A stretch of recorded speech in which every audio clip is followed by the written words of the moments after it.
Amém, igreja? Paz seja convosco. Para aqueles que não me conhecem, eu sou o pastor Keidson. E para aqueles que me conhecem, eu também sou o pastor Keidson.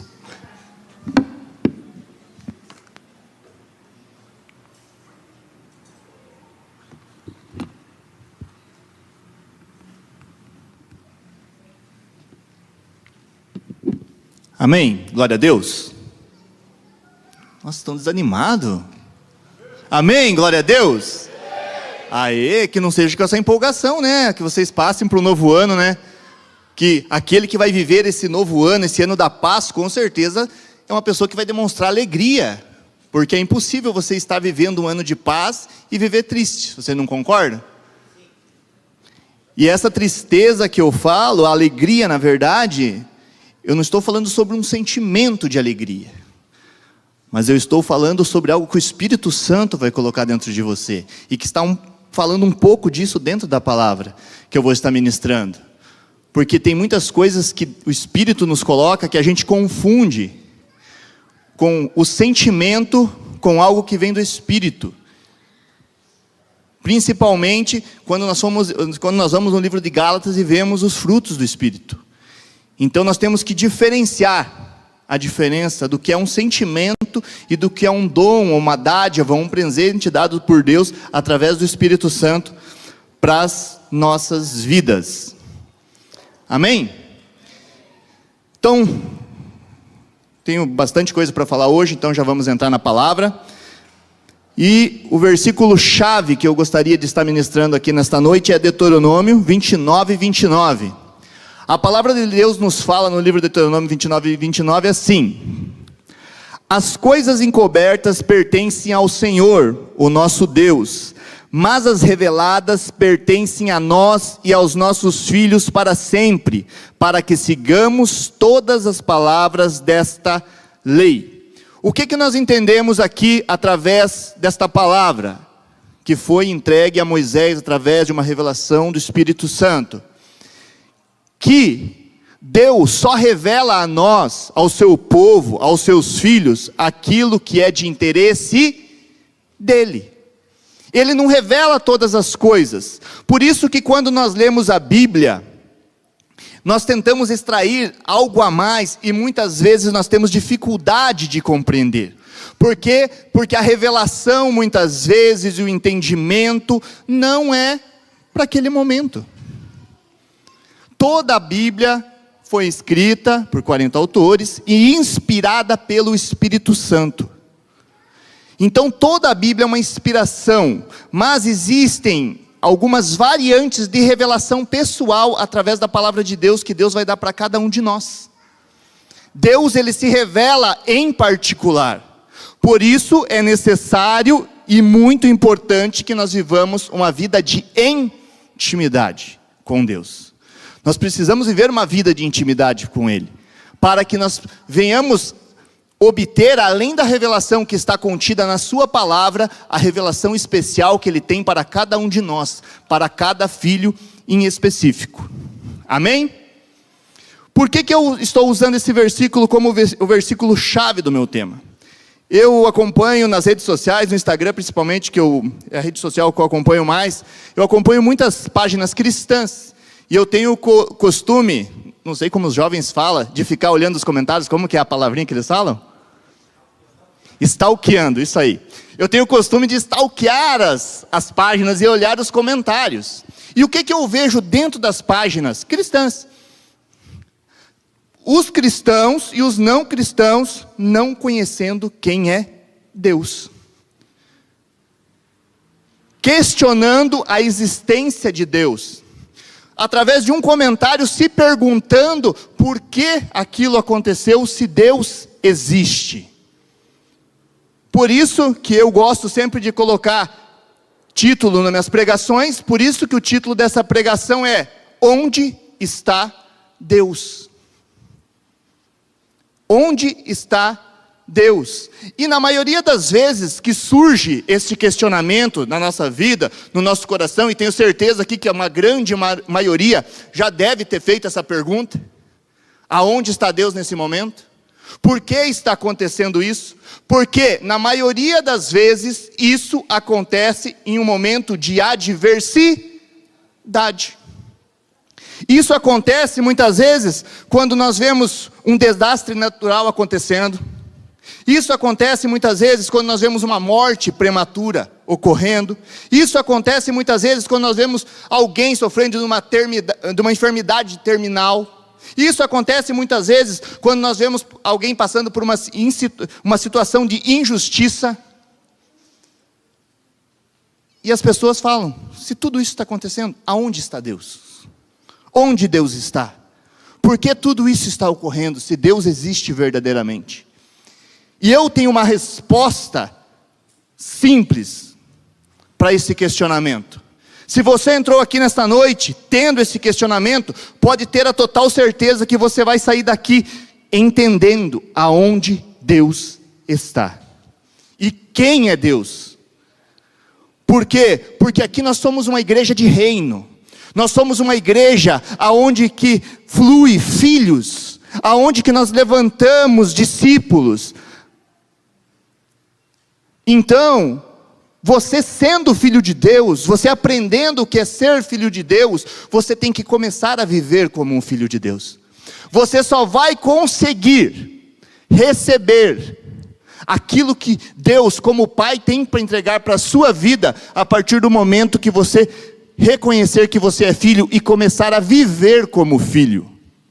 E o viver como filho não é falar, eu sou filho de Deus, é demonstrar que você é filho de Deus. Então nós precisamos, é muito importante, nós demonstrarmos a Deus que Ele é o nosso Pai. É muito importante nós demonstrarmos às outras pessoas que estão no nosso convívio que Deus é o nosso Pai. Por quê? Porque as pessoas lá de fora, e muitas vezes as pessoas que estão aqui dentro, têm sentido a falta de uma paternidade, porque ainda não têm entendido verdadeiramente que Deus é o nosso Pai.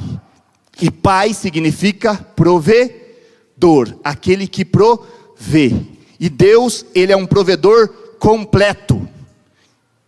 Então, se Ele é completo, não tem nada que você necessite que Ele não pode te dar ou te entregar. Então, a minha resposta para esse questionamento e para essa pergunta, aonde está Deus, é muito simples. Deus está aonde Ele sempre esteve. Né? Um pontinho de interrogação na cabeça de cada um.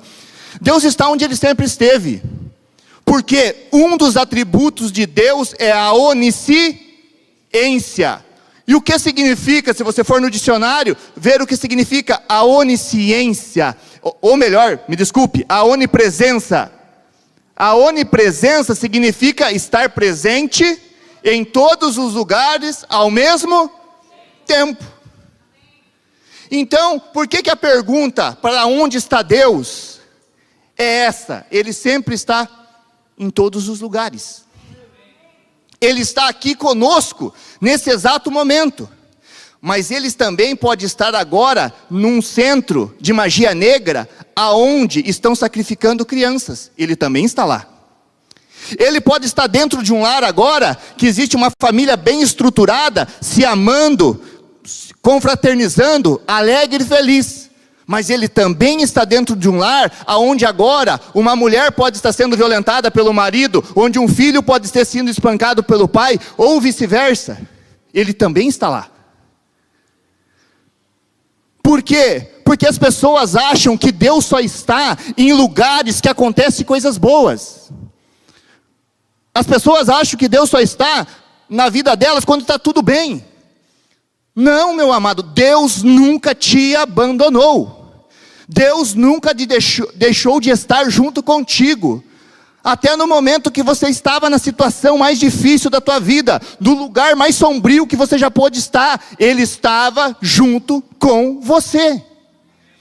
Ele viu as coisas mais horríveis que você já fez. Ele viu as coisas mais horríveis que todos nós fizemos. Mas Ele também viu as coisas boas. e excelentes que nós também fazemos. Então, você precisa entender que a resposta para onde Deus está, Ele está em todos os lugares. Mas as situações que acontecem nesses lugares não dependem dEle.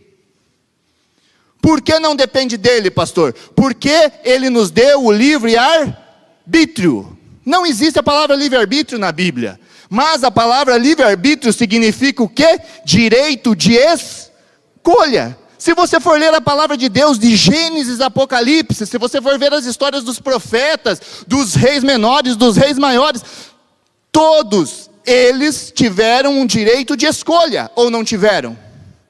Nenhum deles foi marionete na mão de Deus. E da mesma maneira, nos dias de hoje, nós não somos marionetes na mão de Deus. Nós somos filhos de Deus. E filho, chegando numa certa idade de maturidade, decide o que vai fazer e o que não vai fazer.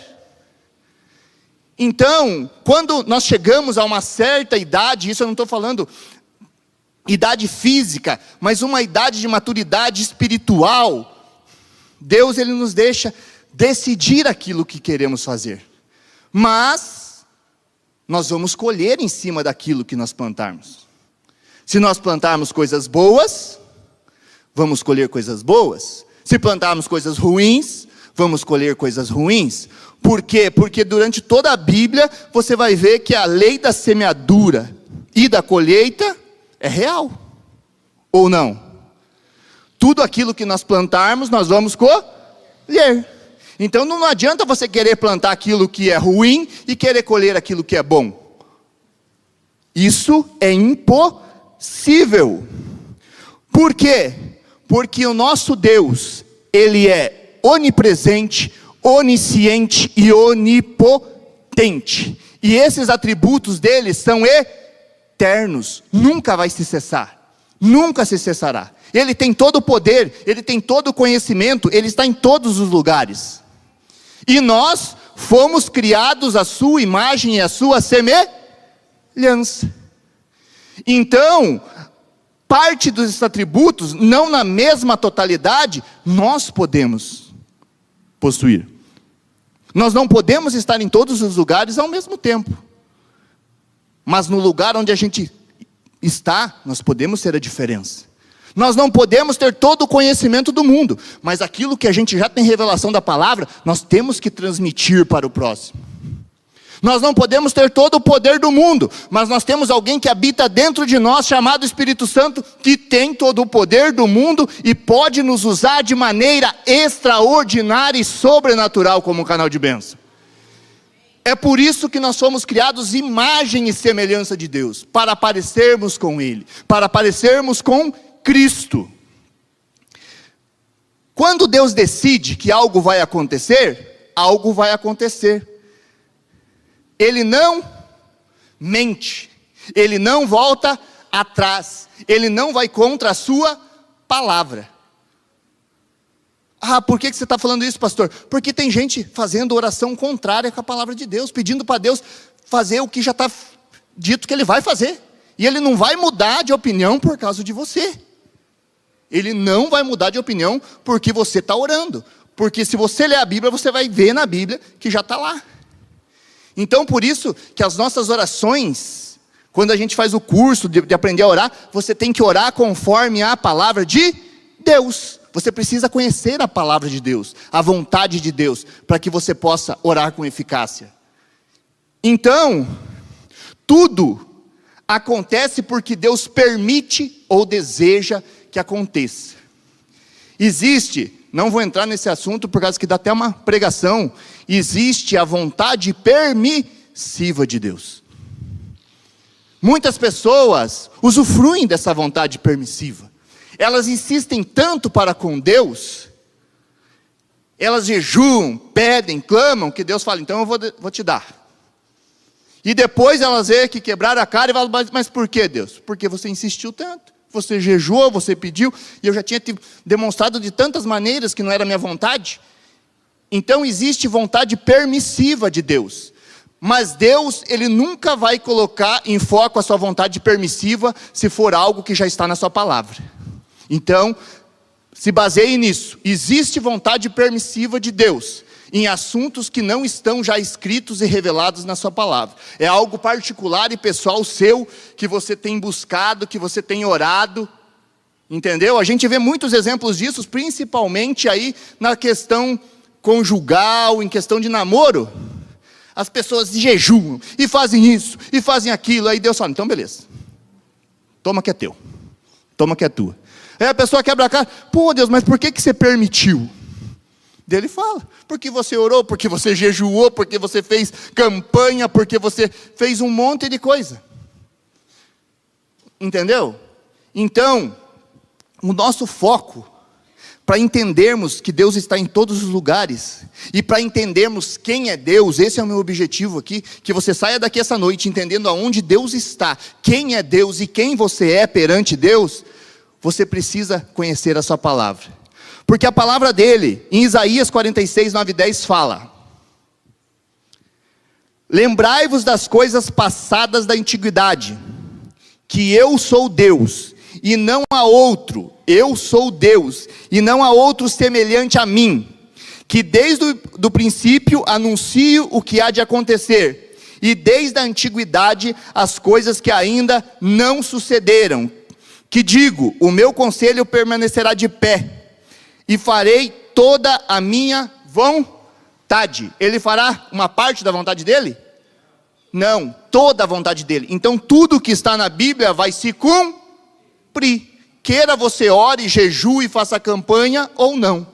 Então, para você pedir conforme o acordo da vontade de Deus, comece a ler a palavra de Deus, a interagir com a palavra de Deus, a ter fome e sede da palavra de Deus, para que as suas orações comecem a ter resposta, e você comece a viver verdadeiramente conforme a vontade de Deus para a sua vida. Por quê, pastor? Porque não é só você vindo num culto de quinta e de domingo que você vai aprender a palavra.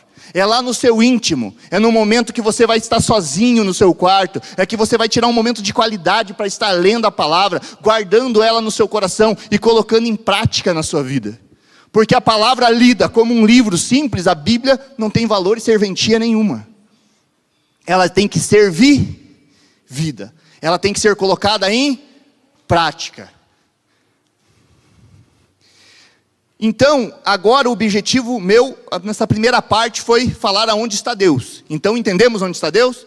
Deus está em todos os lugares, tanto nas adversidades, quanto nas coisas boas. Ele vai presenciar tudo. Lembra, antigamente, a pastora faz tempo que não fala, mas ela falava muito, que ela falava bem assim, Deus está nesse momento, lá onde que tem uma criança, lembra que ela sempre falava muito assim nas palavras, agora faz tempo, mas ela sempre falou isso. Deus está agora, e ela falava assim, chorando, porque no dia que passou hoje, Ele viu todas as pessoas que foram mortas, todas as pessoas que foram violentadas, todas as pessoas que foram abusadas, todas as pessoas que foram injustiçadas. Nós temos um pequeno acesso através das mídias e tudo que está acontecendo de ruim no mundo. Mas imagine Deus que viu tudo nesse dia. Mas também Ele teve um motivo para se alegrar, porque tem muitos homens e mulheres de Deus que alegram o coração do Pai, que fazem muitas coisas boas. E Ele também se alegra. Então, você entendendo quem é Deus, aonde Deus está, agora eu te pergunto, não precise responder, mas pense, aonde você está? Como assim, pastor? Eu estou aqui, você está me vendo? Vim aqui na igreja, assistir a pregação. Não, eu não estou falando aonde você está no âmbito natural, no âmbito físico. Eu estou falando aonde você está no âmbito espiritual. Qual tem sido o caminho que você tem trilhado? Quem tem sido o teu alicerce? Qual tem sido as suas decisões? Qual tem sido as suas palavras? O teu jeito de agir, o teu jeito e forma de pensar? Aonde você está localizado no mundo espiritual? Quem é você? O que você tem buscado? O que você tem ansiado? O que você tem clamado? O que você quer se tornar? Aonde você quer estar? Essas são perguntas que nós temos que fazer diariamente para nós mesmos. Por quê? Porque o objetivo de um filho, obediente é agradar o seu pai. O objetivo de um filho que quer crescer é obedecer o seu pai. O objetivo de um filho que quer ter vida longa é obedecer o seu pai. Eu falei esses tempos atrás aqui. A palavra de Deus fala que quando nós desonramos o nosso pai e nossa mãe, os dias são o quê? Encurtados. E por que você acha que um pai e mãe terreno será encurtado e será diferente se nós desrespeitarmos e desobedecermos o nosso Deus maioral? Por que você acha que a consequência não terá consequência ou terá uma consequência menor? A honra a Deus tem que ser muito maior. A honra a Deus tem que ser muito maior. A nossa confiança e a nossa esperança tem que estar baseada somente em Deus. O porquê disso? Porque quando nós sabemos quem é Deus e aonde Ele está, e quem nós somos e aonde estamos e aonde queremos chegar, nós precisamos depositar a nossa total confiança e esperança em Deus. Por quê? Porque a nossa confiança e esperança tem que estar baseado na palavra de Deus, e não na mídia, e não no que a gente vê nas redes sociais ou na televisão. Porque se nós basearmos a nossa confiança e a nossa esperança em tudo aquilo que a gente tem visto, em relação às crises, desastres, guerras, corrupção, nós vamos acabar desanimando. Por isso que muitos, isso eu estou falando crente, cristão, desanima. Porque em vez de ele focar na palavra, em vez de ele focar numa mudança de vida, em vez de ele focar no evangelho de Cristo, ele foca no quê? Ele foca o seu olhar, a sua visão em tudo aquilo que tem acontecido de desgraça no mundo. E esquece das promessas que Deus já tem. Porque se nós lemos a Bíblia, a palavra de Deus contém mais de 8.000 promessas para os filhos dele. Então, se você foca nem uma das notícias adversas que nós vamos ver no mundo vai poder sufocar as promessas de Deus para nós. Nenhuma notícia adversa, por maior que ela seja, pode sufocar as promessas que Deus tem para cada um de nós. Então você precisa entender que Deus, Ele precisa ser a rocha, o alicerce verdadeiro que está debaixo dos nossos pés. A pastora sempre fala o exemplo de fé. O que é a fé? A fé é você dar o passo e entender que vai ter o chão. Porque se Deus é a rocha, se Deus é o teu alicerce, você sabe que o chão e a rocha sempre vai estar ali para te sustentar. Você não precisa nem estar de olho aberto, você pode estar de olhos vendados, mas pela confiança e esperança que você tem em Deus, e essa confiança e esperança só consegue ser gerada dentro de nós, se nós conhecermos a Cristo. E não é conhecer de falar, não é conhecer simplesmente de você vir em 2 cultos na semana, não é só porque você serve na igreja, é de você viver uma vida de intimidade com Deus. É de você ter tempo de qualidade, de leitura da palavra e de oração com Deus. É de você ser sensível, e essa sensibilidade para ouvir a voz e o toque do Espírito Santo só existe na vida daqueles que vivem uma vida de intimidade. Ah, mas por quê, pastor? Porque é certeza, eu falo com convicta certeza, que aqueles que sentem e ouvem a voz do Espírito Santo com mais facilidade, de maneira mais aguçada, são aqueles que vivem vida de intimidade com Deus. Por quê? Porque quando a gente vai dar um aconselhamento pastoral, e as pessoas falam, eu acho tão lindo quando vocês falam que ouve o Espírito Santo, vocês sentem o Espírito Santo, eu não faço nada disso. Você pergunta, mas você tem uma vida de intimidade, de oração com Deus? Você tem um tempo separado de qualidade para com Ele? A resposta é sempre, não. Então o que vai gerar mudança na tua vida é a intimidade com o Pai. É você conhecer quem é Ele. E você só vai conhecer quem é você quando você conhecer quem é Ele. Por quê? Porque Ele te criou. Então não existe ninguém melhor para revelar quem você é, o propósito que você tem, se não for aquele que te criou, aquele que te gerou. Romanos 8, 24 e 25, a palavra de Deus nos fala assim, e eu quero que vocês entendam, e vocês vão entender e compreender quem que é essa esperança que nós aguardamos. Porque na esperança fomos salvos. Ora, esperança que se vê não é esperança, pois o que alguém vê, como que o espera? Mas se esperamos o que não vemos, com paciência o aguardamos. De quem que esse versículo está falando?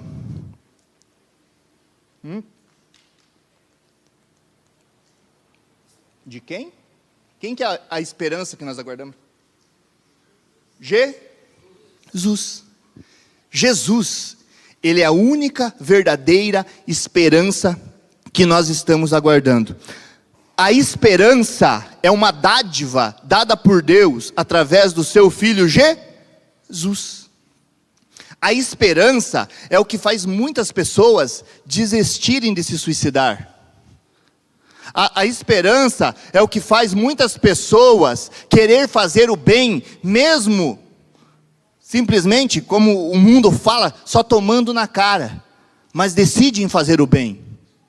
As pessoas, através da esperança, é o que faz elas irem atrás dos seus sonhos e dos seus projetos.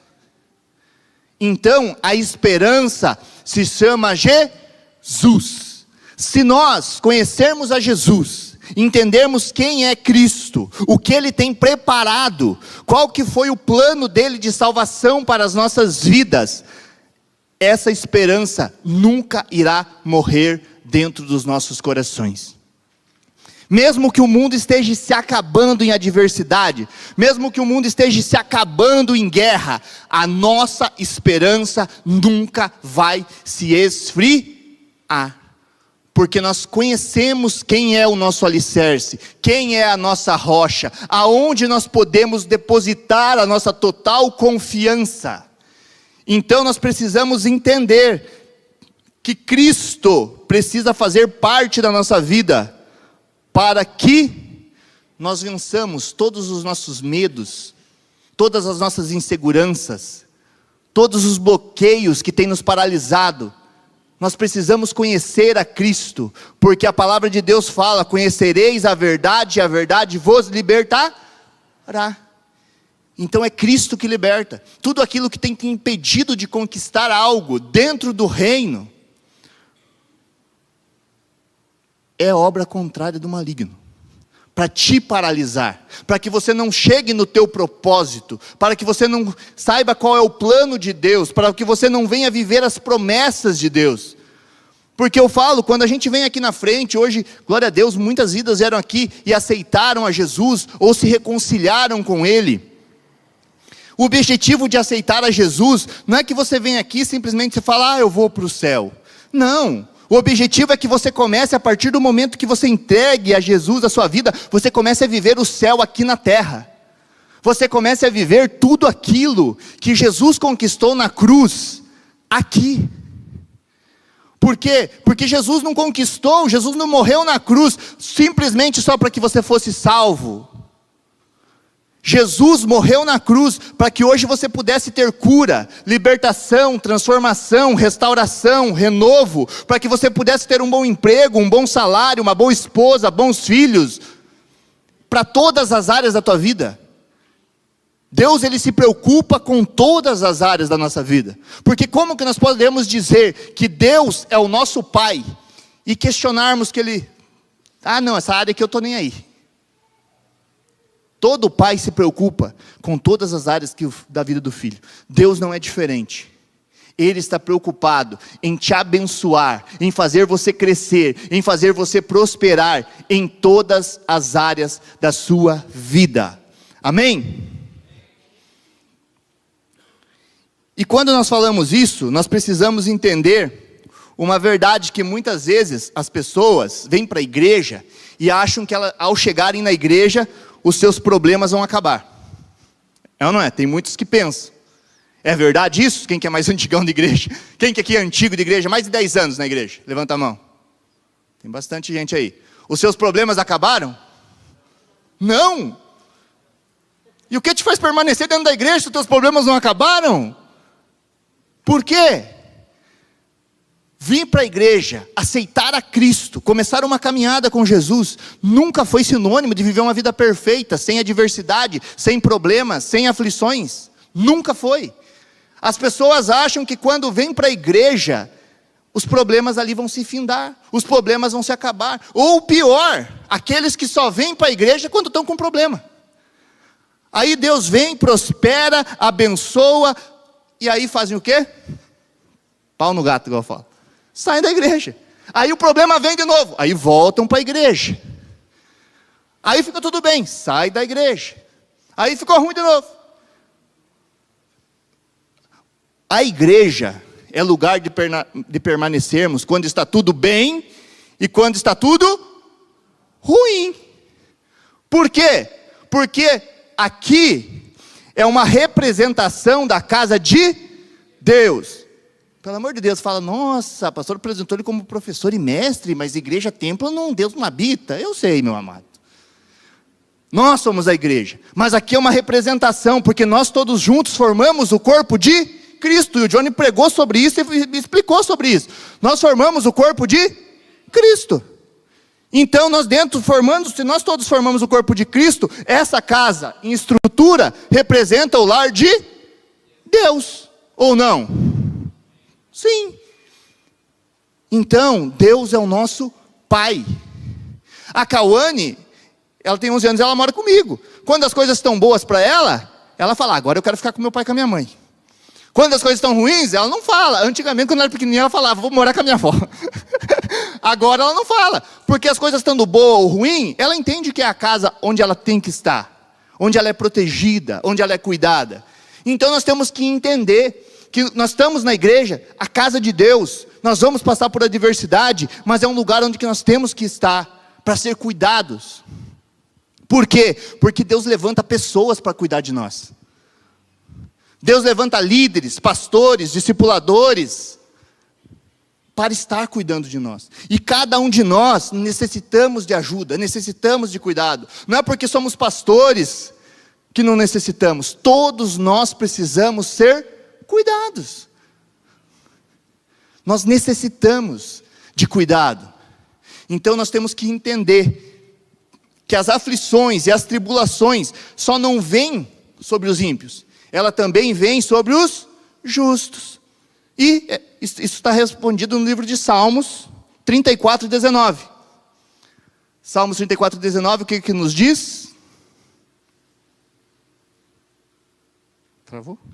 Vamos aqui que é curto. Muitas são as aflições do justo. É pouca? Muitas são as aflições dos justos, mas o Senhor de todas o livra. Vão ser muitas aflições, não vão?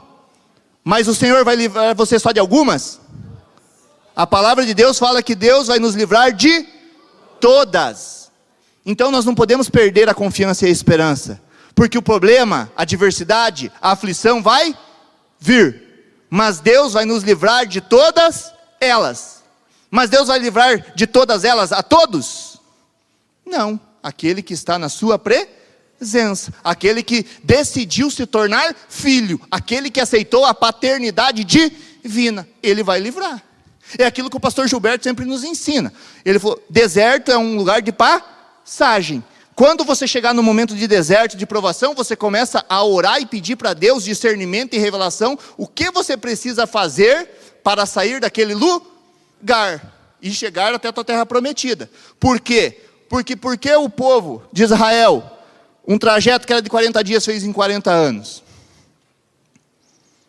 Por quê? Porque eles tinham uma mente de escravos. Eles queriam voltar porque eles foram tão impregnados na mente dele o sistema de escravidão, que eles não tinham noção do que Deus tinha preparado para eles. Ah, mas porque eles não sabiam? Eles sabiam, porque Moisés tinha revelado para eles. Então eles sabiam. Então nós também sabemos, porque Deus revelou a palavra dele para nós. Mas se nós ficarmos com uma mente escravizada no pecado, achando que tudo aquilo que a gente faz de errado não dá nada, não desagrada a Deus, simplesmente algo que era para acontecer em meses, semanas ou dias, vai demorar anos para acontecer. E isso se acontecer, porque se você não decidir se firmar o teu caminho na presença de Deus, não adianta você falar Deus, Deus, Deus, porque, me desculpe, eu não vou nem mandar levantar a mão, mas as pessoas, eu vejo as pessoas nas redes sociais principalmente, postam em lugares que não agrada a Deus, fazendo coisas que não agrada a Deus, e falando bem assim, bênção de Deus na minha vida. Mas por que elas colocam bênção de Deus na minha vida? Porque é isso que eu acabei de explicar para vocês, na mentalidade deles, o diabo só está naquilo que é ruim. Se está trazendo prazer, se está trazendo alegria, é algo que vem de Deus. E é aí que o inimigo usa para escravizar a mente de muitos. Por quê? Porque nem tudo aquilo que é bom vem de Deus. Por quê? O pecado é ruim? O pecado é bom. O pecado gera um prazer na carne. Ou estou mentindo? O pecado é algo bom. Mas bom para o mundo natural e terreno. Mas se nós colocarmos no âmbito espiritual, vai te levar para onde? Então, nem tudo aquilo que é bom, vem de Deus. E como eu sei, pastor, que quando vem de Deus e quando não vem de Deus? Quando você aceitar verdadeiramente a Deus e deixar o Espírito Santo guiar a tua vida. Quando você deixar o Espírito Santo guiar a tua vida, o Espírito Santo vai te mostrar aquilo que você pode e não pode fazer. E aí é uma decisão tua, fazer ou não fazer. Por isso que, na minha opinião, o versículo chave, eu coloquei aqui, ó, o versículo chave que representa o cristão em meio a toda e qualquer adversidade, o cristão que entende que vai passar por tribulação e adversidade, está em 2 Coríntios 6,10. Paulo, extremamente sábio, ele fecha com chave de ouro a explicação. Vamos ler.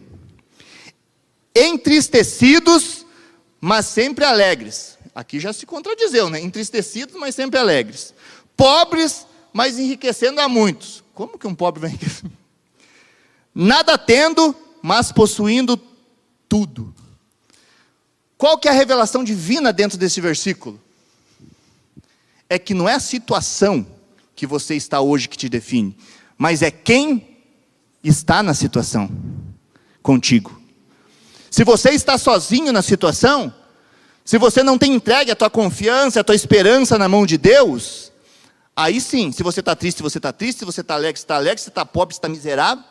Mas se você entrega toda a tua confiança na mão de Deus, a tua esperança na mão de Deus, mesmo em situações de tristeza, você estará alegre. Mesmo em momentos que talvez você esteja numa situação financeira apertada, você tem de tudo. Por quê? Porque não é aquilo que você tem, mas é aquele que está junto contigo. É aquele que habita dentro de você. A partir do momento que você entender isso, que isso é algo que o Espírito Santo que habita dentro de você vai te satisfazer, vai te trazer esperança, vai te trazer alegria e confiança no momento de qualquer adversidade, aí a sua vida vai poder viver esse novo ano profético de paz. Então, não ache que esse ano de paz é um ano que vai ser tudo perfeito. Por que não? Nossa, pastor, está profetizando que não vai? Pô, se eu falar que vai, eu vou estar mentindo aqui na frente do altar. É possível alguém viver um ano perfeito totalmente? Não, não é possível. Mas é possível você viver um ano de paz, 365 dias de paz. Isso é possível. Como, pastor? Se Deus estiver nos 365 dias da tua vida, presente. Desde o momento que você levantar, até o momento que você for deitar e durante o teu sono. Porque se você não deixar, o diabo ataca até no sono. Nós que trabalhamos com libertação, a gente sabe os ataques malignos. Então, é 24 horas com Deus. Nós precisamos estar 24 horas com Deus. Se você decidir entrar nesse ano, os 365 dias vivendo para Cristo, esse vai ser um ano de paz, com toda certeza do mundo, para você e para aqueles que também decidirão viver. Qual o segredo para nós descobrirmos se a nossa confiança e a nossa esperança está verdadeiramente depositada em Deus? Como que eu descubro? Da mesma maneira que eu posso descobrir se mel é mel. Como assim, pastor? Se um cientista chegar agora para mim, com um pote, e falar bem assim, aqui contém mel. Eu fiz experimentos, fiz testes, e é 100% mel puro. Por que o cientista chega e fala com convicta certeza? Porque ele teve uma experiência, ele fez um teste. Da mesma maneira, se chegar um teólogo aqui, que estudou toda a Bíblia, os historiadores, ele vai poder falar com a convicta certeza que a Bíblia é um livro histórico, mas real e verdadeiro. O teólogo não vai poder falar isso? Por quê? Porque ele estudou, se aprofundou, pesquisou sobre o assunto. Certo? Correto? Então tá bom. Mas para aqueles que não são cientistas e não são teólogos, como que vai descobrir se mel é mel? Provando. Como você vai descobrir se Deus é o teu centro de confiança e esperança? Provando. Você precisa provar de Deus. Você precisa ter experiências com Ele. Para aí você conseguir responder essa pergunta, esse questionamento meu. Se a tua esperança e a tua confiança está baseada nele. Vamos ver? Salmos 34:8 fala assim.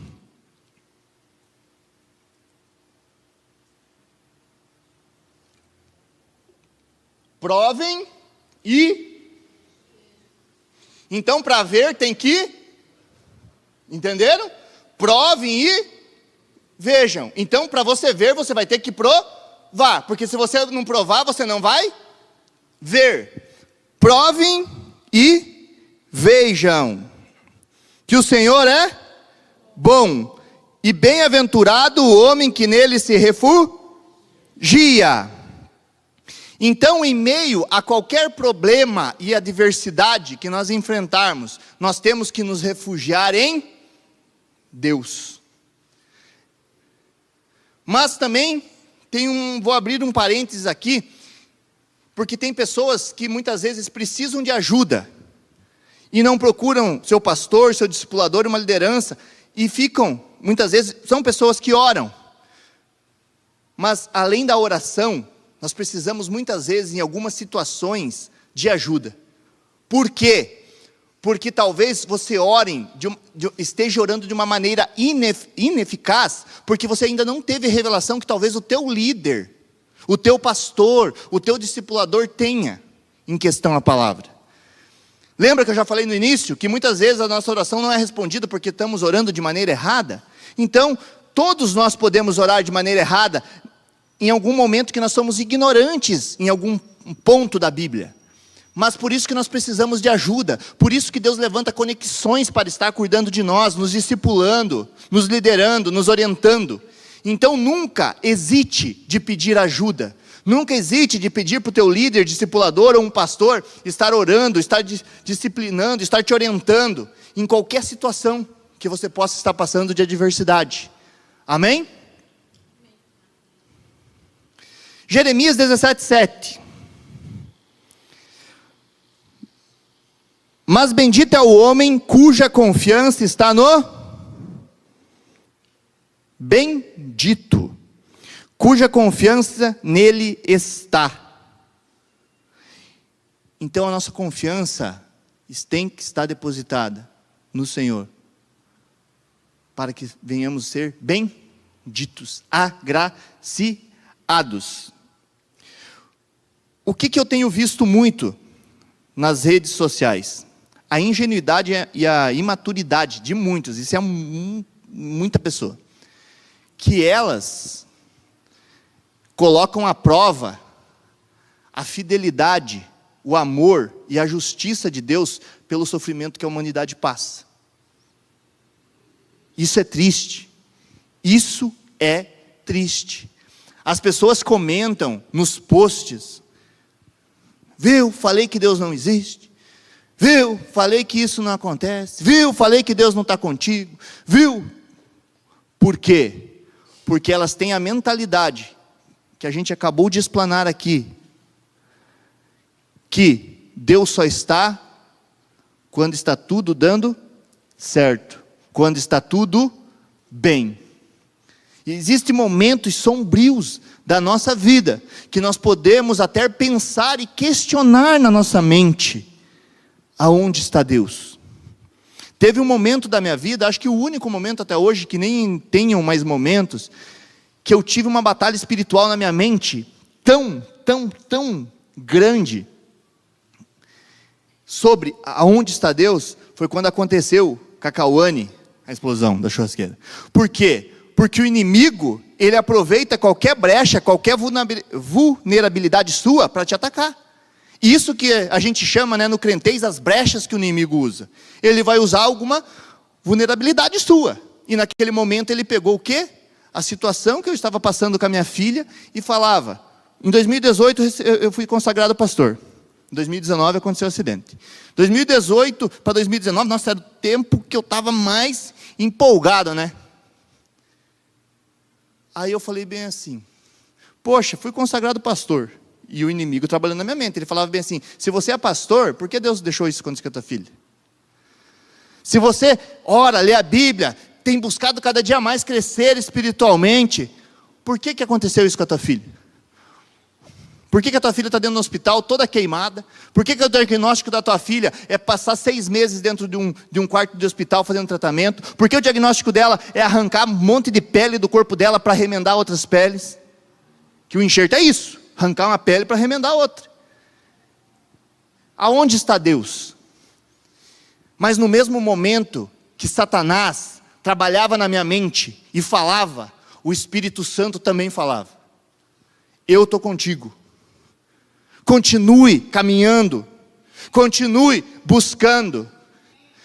Na primeira semana, eu era líder de casa de paz, eu ia trazer a mensagem. Eu falei: eu não vou trazer a mensagem. Aí o Espírito Santo fala de noite: cuida dos meus, que dos seus cuido. Falei: amém.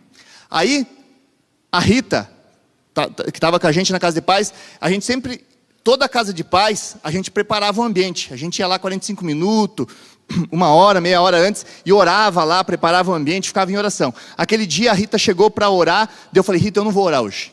Vai lá, ora sozinha, que eu não estou no pique para orar. E fiquei lá na casa da minha mãe. Aí daqui um pouquinho, o Espírito Santo, não era minha vontade, mas o Espírito Santo falou: vai lá. E eu fui lá com ela, para orar. Quando eu cheguei, ela falou: quer orar, pastor? Eu falei: não, pode continuar orando. Deixei ela orar. O que aconteceu? No final, o Espírito Santo falou bem assim: pede para ela orar por você. Falei: amém. Quem conhece a Rita, é tudo tímida, sabe, né? Eu falei: Rita, eu quero que você ore por mim. Eu, pastor, só está nós dois aqui. Daqui um pouquinho pega o pessoal, ora por mim, ora. O Espírito Santo usou ela para falar tudo aquilo que ele tinha falado comigo, muitas não, né? Já tinha sido uma semana. Os 7 dias que eu tinha orado no particular com ele, ela falou. Por quê? Porque Deus simplesmente queria confirmar: eu falando contigo. É eu que estou cuidando da tua filha. E resumindo, o que era para ser um longo período de internação, só durou, quantos? 11 dias. O que era para arrancar pele de tudo que é canto para remendar na outra, foi totalmente restaurado. Hoje tem algumas manchas, se você vê no corpo dela, mas nenhum buraco, nenhuma deformação. O único que ficou foi uma cicatrização, que como chama de queloide, que foi uma cicatrização mal que fez aqui. E agora a pastora fala: isso é para você lembrar e testemunhar do que aconteceu. Porque todo o corpo dela foi restaurado e restituído. Por quê? Porque existem momentos de adversidade que você vai achar que o céu vai cair sobre você, mas o Espírito Santo está ali para testificar, mas Satanás também está ali para te enganar. Aí depende de você, qual voz você vai ouvir, qual voz vai ser a verdade na sua vida. E essa voz que você vai declarar como verdade, só depende de você. E só depende de quem você tem alimentado. Se você tem alimentado mais a sua carne, a voz de Satanás prevalecerá. Mas se você tem alimentado mais o teu espírito, a voz do Espírito prevalecerá. Então alimente a voz do Espírito Santo. Alimente a voz do Espírito Santo. Eu coloquei aqui, até mesmo quando Deus condenar todos aqueles que pecam e não vão se arrepender ao inferno, Ele vai continuar sendo bom e justo. Vocês concordam? E muitos acham que isso é maldade. Não é maldade. Mesmo quando Ele chegar no dia do juízo final e falar, você vai para o inferno, você vai sofrer para o resto da tua vida, não é vida, né? Para o resto da tua morte, por toda a eternidade, Ele continua sendo bom e justo. Por quê? Porque Ele já te instruiu, já te mostrou, já te falou, já entregou o seu Filho. A decisão de permanecer nessa vida foi sua. Foi sua. Então não dependa da misericórdia de Deus para receber a salvação. Dependa da obediência, de começar a servir verdadeiramente a Ele, para que você possa receber tudo aquilo que Ele tem preparado para a sua vida. Em Lamentações 3, 32, 33, a palavra de Deus nos fala assim: pois ainda que entristeça a alguém, usará de compaixão segundo a grandeza das suas misericórdias, porque não aflige, nem entristece de bom grado os filhos dos homens. Então, Deus não se alegra quando Ele nos entristece com alguma punição, porque Deus nos pune e nos corrige. Pune, não corrige, tem gente que fala que não, mas está na Bíblia. Ele pune, mas Ele não faz isso com alegria, Ele faz isso com tristeza, porque Ele é um pai. Quem aqui que tem filho já castigou, mas triste, com o coração angustiado, amargurado de dar um castigo, de bater no filho? Mas sabe que aquilo é necessário. Então Deus, Ele sabe o que é necessário para mudar a nossa vida, para mudar a nossa mente, a nossa maneira de viver, de pensar.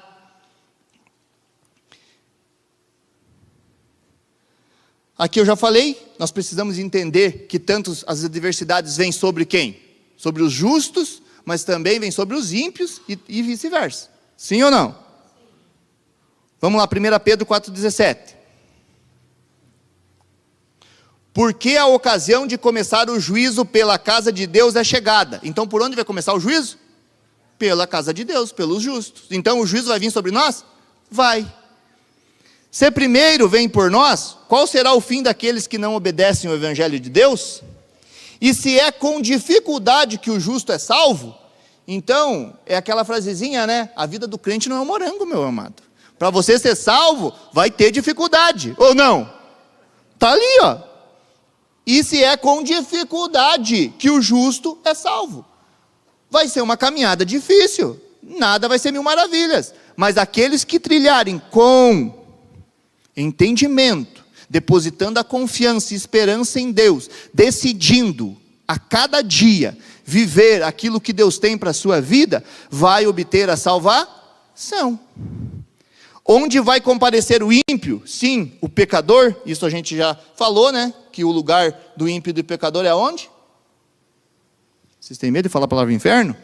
É no inferno, no colo do Satanás, pegando fogo. Vai sentir dor, não vai poder morrer. A gente não pode ludibriar o inferno existe. E o inferno foi criado por quem? Por Deus. Não foi o diabo que criou o inferno, foi Deus que criou o inferno. Mas Ele criou para quem? Para Satanás e seus demônios. Você só vai para lá se você quer, só se você decidir.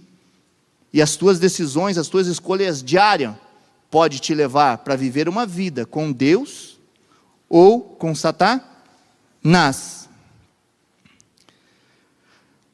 Eu coloquei aqui, na minha opinião, todas as adversidades que temos presenciado nos dias de hoje, todos os problemas, são um alerta de Deus para nos arrependermos e realinharmos as nossas vidas aos valores de Cristo. Então, no meu ponto de vista, isso não tem nenhum versículo bíblico que fala, mas na minha opinião, no meu ponto de vista, toda adversidade que a gente passa, que a gente enfrenta, que a gente vê, é como um trampolim para nos levar cada vez para mais perto de Deus. Por quê? Porque isso, as adversidades e os problemas que a gente vê no mundo, tem que ser algo que acorda a igreja. Tem que ser algo que desperta a igreja, desperta os filhos de Deus. Para quê? Para fazer algo novo, para fazer algo diferente.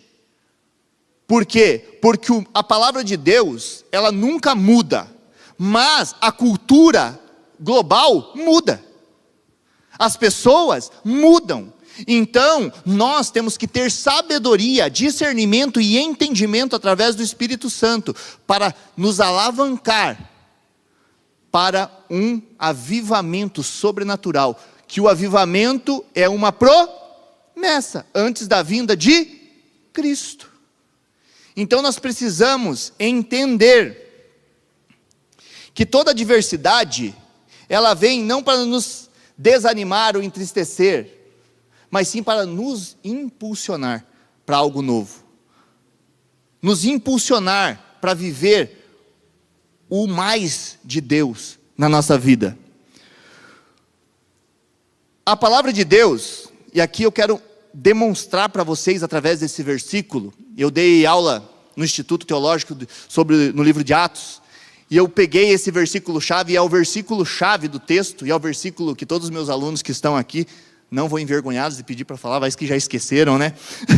Mas é o versículo chave, Atos 1:8. Atos 1:8 é o versículo chave. E entendam e compreendam que esse para mim é um versículo chave sobre o que é um verdadeiro avivamento. Mas receberão poder quando o Espírito Santo descer sobre vocês e serão minhas testemunhas em Jerusalém. Aí os alunos estão olhando, eles estão falando. Em toda a Judéia, Samaria, até os confins da terra. Jesus havia instruído os discípulos. Essa foi uma instrução de Jesus. Antes da sua ascensão, ele deu essa instrução aos seus discípulos. Mas no início, aconteceu isso? Não, porque eles se focaram só em Jerusalém. Por quê? Porque eles se acomodaram ali. Eles receberam a palavra, a ordem de Deus, de Jesus Cristo, e se acomodaram ali em Jerusalém. E estavam fazendo um excelente trabalho ali em Jerusalém. Mas, mesmo fazendo um excelente trabalho em Jerusalém, eles estavam desobedecendo uma ordenança de Jesus.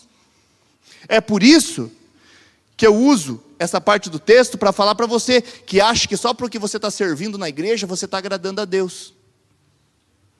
Só porque você toca no louvor, você agrada a Deus. Só porque você é da comunicação, só porque você dá aula no instituto, só porque você é um pastor, você agrada a Deus. Não. Você só agrada a Deus verdadeiramente quando você vive o seu propósito. O propósito que Deus criou para você viver. É só assim que nós agradamos a Deus. Não é só porque você serve num lugar, serve no outro, não. Nós só agradaremos a Deus de maneira verdadeira e significativa quando nós vivemos o nosso propósito, segundo a vontade dele. E o que fez? O que precisou acontecer para que eles se dispersassem por Samaria, Judéia e até os confins? Primeiro, teve que acontecer a morte de uma pessoa. A morte de quem? De quem? De Estevão, o primeiro mártir a morrer por Cristo. Primeiro teve que acontecer uma morte. E segundo, uma perseguição em massa. Aí, é o que eu expliquei para os meus alunos, a Bíblia não fala. Mas ali o que aconteceu? Eles foram mais de medo do que por obediência. Por quê? Porque aí eles viram uma morte. Aí eles viram que eles também iam morrer. Aí eles falaram, então vamos para tudo que é canto agora. Mas glórias a Deus, que todos os cantos que eles foram, eles pregaram o Evangelho de Cristo. Eles pregaram a verdade, eles curaram as pessoas, eles levaram libertação.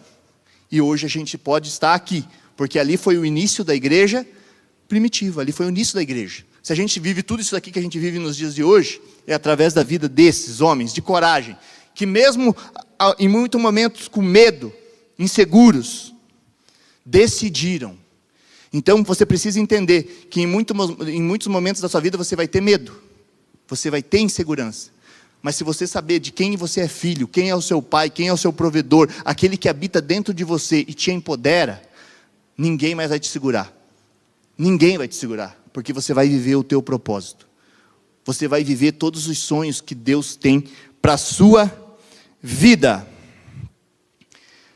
E para fechar, Romanos 8:28.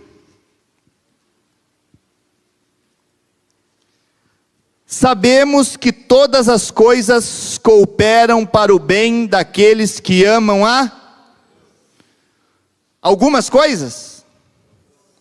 Todas. Como nosso apóstolo fala, do grego, do hebraico, do aramaico, do espanhol, do inglês, todas. Então, todas as coisas cooperam para o bem daqueles que amam a Deus. Então, para todas as coisas cooperarem para o seu bem, você precisa amar a Deus. E amor nós demonstramos por palavras? Também, mas por atitudes. Amor é demonstrado por atitude. Porque não adianta nada eu falar hoje, agora, amor, eu te amo, e chego em casa e espanco minha mulher. É fácil eu falar eu te amo? É ou não é? É fácil. Mas aonde eu demonstro? Aí, ó. Levando para jantar. Hoje eu não posso, vou ter que trabalhar, sair daqui trabalhar, senão eu levava. Então, nós demonstramos, mas isso é demonstrar amor. Para mim agradar e demonstrar amor pela minha mulher, só levar ela a comer. Cada marido conhece a mulher que tem, né? A minha é levar para restaurante, pizzaria, então tenha comida. Eu levei, eu agradei, eu demonstro o meu amor assim. Mas então nós temos que demonstrar o nosso amor através das atitudes. É através das atitudes que nós temos que demonstrar o nosso amor. Então eu quero que você compreenda, e ali a gente fecha a segunda parte, a parte B, dos que foram chamados de acordo com o seu propósito. Nós fomos chamados de acordo com o propósito de Deus. Nós fomos chamados de acordo com o propósito de Deus. Então eu quero que você entenda e compreenda nesta noite, que você tem um propósito escrito e detalhado por Deus para a tua vida. E existe uma promessa para cada um de nós que está aqui. E existe um avivamento que há de vir. E o meu propósito nessa noite aqui, o meu foco principal, dentro dessa mensagem que eu trouxe, de te falando quem é Deus, aonde Deus está, quem é você, quem você deve ser, quais as atitudes você deve tomar. O meu principal foco é que você tenha desejo, você anseie em fazer parte desse grupo, que será um grupo seleto, que fala: eis-me aqui, Senhor, usa-me a mim, eu quero fazer parte deste grande avivamento.